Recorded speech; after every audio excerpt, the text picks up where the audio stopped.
folks, this is a Heritage Softail Classic, and I have an unusual problem. Hopefully all we need is this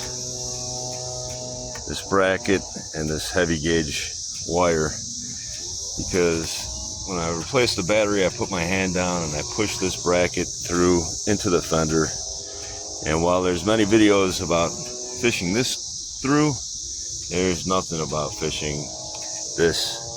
So the idea, if it works, is to take this, connect the telephone wire through it because it's pretty strong. I'm going to put this heavy gauge wire through the holes, tape that telephone wire, run it to the end of the fender, and attach the telephone wire to the screws on the bracket and slowly pull it through over the tire. And then hopefully I can fish it through here. So I'll give you an update and we'll see how it went. Alright, so it actually worked. There's a wire taped.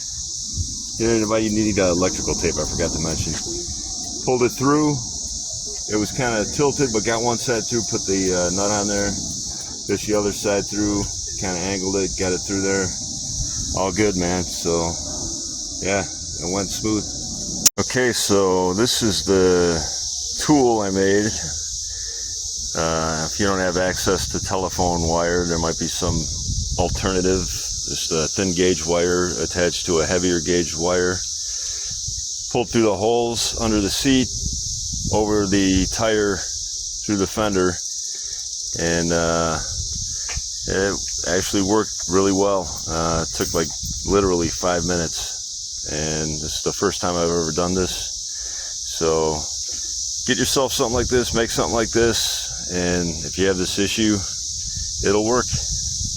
Okay, and on a side note, what I did with the screws on the bracket was I tied this telephone cable around it like a couple loops, and then just kind of twisted it so it wasn't taking up too much space. I didn't actually tie a knot or anything. I didn't have to. The copper is pretty good at holding things in place, but yeah, you just want to kind of tug on it a little bit and make sure it's tight around each screw, and yeah, it'll work like a charm.